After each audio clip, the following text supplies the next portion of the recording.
I watched the fight again after watching it live. Watched the highlights several times. I thought the decision was right. I thought it was a close fight than a closer fight than most people, at least. A lot of people were not giving Canelo credit, and I think most of those people were scoring rounds for Bivol because they thought he was overachieving. When in fact, this was a 50-50 fight. Look, we said it last week when you read the odds. The odds were disrespectful. I think when we read it, it was about 7-1 underdog for Bivol, and as the fight got closer, those odds got a little closer as well. But I think on fight night he was like 4-1 or something like that. And we were mentioning how Big Bro, I remember he wrote on the live chat, this is close to a 50-50 fight, so this will be a smart bet. But and you guys see the scorecards there. First 4 rounds, all 4 judges actually gave it to Canelo. A lot of people were saying that Canelo lost almost every round, but honestly, I had him up in those first 4 rounds. I had him up. I thought he won like the first 3 or 4 rounds. I don't know. I don't know how people were scoring this fight. Bivol was landing a lot of punches on the gloves, but he was certainly throwing more than Canelo. He was more active than Canelo throughout the round. So you can see how people would score the majority of the rounds for Bivol. But I thought up to going into the 9th, 10th, 11th, 12th round, I thought Canelo needed to win some of those rounds to win the fight. And in reality, it was Bivol who closed out strong. But I think the scorecards were fair. A lot of people were I even saw some 118s, 110s for Bivol. I mean, those people just didn't watch the fight. But I thought it was a good fight, good chess match. Yeah. Bivol just more active, bigger, stronger. Canelo had good moments. I think he landed the cleaner punches, the harder punches, but it was Bivol's activity, his jab, that really controlled most of the rounds. I don't know. How many did Yeah. you have? I initially, when I first saw the fight, I thought Bivol controlled it 9-3. I also went back and looked at it. It was a little bit closer. I don't agree with the 115, 113. I thought it was maybe like 116, 112, so 8-4 in a sense. But yeah, I was a little surprised with the judges. I was like, that's a little too close. Just based on just watching the match, I thought Bivol won it convincingly. I didn't feel like it should have been that close. And I think that's why a lot of fans, a lot of people were a little upset in the sense that I know that you think that the fight was a little bit closer, but I think the consensus was that it should have been a little bit wider. And it just shows you that, obviously the powers that be, Las Vegas, they all Oh, here favor we Canelo go. a bit. It is. He Here is we the go. face of boxing. He is the moneymaker. There you go, And it just Chris, with shows the like Bivol was false. really up against a lot, and he There you still go, managed to Chris, with win. the false theories.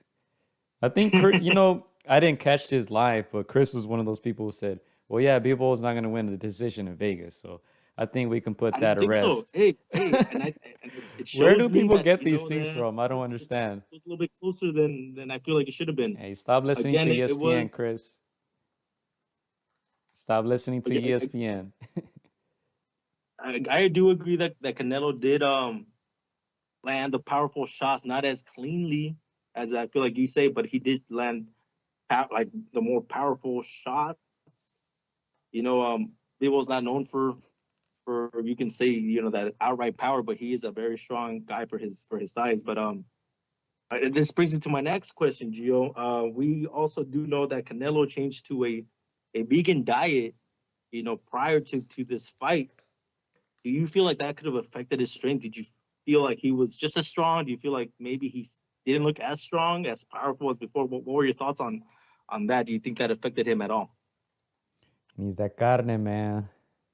Yeah, I don't know. I was surprised when they said, they didn't make it a big deal, but I heard some reports throughout the camp saying he turned vegan. I don't know. I've never turned vegan before. Some people, I know some fighters who are vegans, and they say they feel stronger with that diet. But I don't know if I'm obviously no expert, but I don't know if that's a good idea if you're going up in weight and and doing that. But I don't know. I don't know enough about that stuff to say, but Canelo obviously looked fatigued. Um, he hadn't looked like that since like the Triple G fights. Obviously, anytime you're fighting a strong fighter, you have to exert more energy.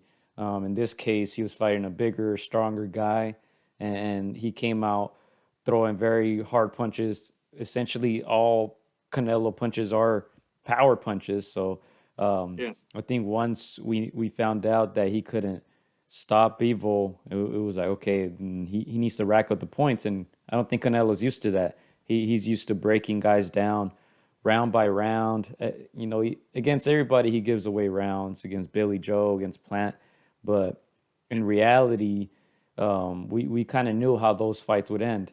In this yeah, fight, once he couldn't hurt Bivol the way he wanted to, that's when he wasn't really racking up points. He wasn't scoring as much as Bivol, but you got to give credit to Bivol because he fought the same way from round 1 to round 12.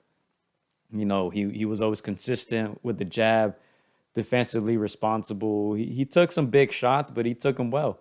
Those yeah, big uppercuts that Canelo was able to land, he kept, coming forward. And one thing is he doesn't fight with an ego, Bivol. When he got hit, he wasn't looking to get Canelo immediately back. He would take his time and get him maybe he would get him back maybe a minute later or 2 minutes later. yeah, He never was frustrated, was never angry. He fought the same way from round 1 to round 12, and I think that ultimately helped him because he just stayed composed. I think he realized I have one job, and that's just to go in every round, try to box this guy, try to use my size advantage, not going for the yeah, knockout. Look, he has with this fight 7 unanimous decisions in a row. So yeah, he's not a guy who just wants to blow your head off in round 1. This guy, he knows, he understands that, he's ready to box for 12 rounds and take his time and not get frustrated. So I think he did a very good job. But yeah, I think one thing we can all agree on is 175 probably is not the best weight class for Canelo. Like I said, I commend him for wanting to be great, for taking that risk. Most fighters don't. In the past, I don't know how many 20 years, let's say, how many guys have done it. I mean, probably just Manny Pacquiao, right, going up in weight and beating bigger guys. So he took the risk. He fell short, and we'll see. I think the rematch happens. I think I would be shocked if the rematch doesn't happen simply because there's just so much money now in yeah, play. They asked Bivol about the rematch, and he said, "Of course." I mean,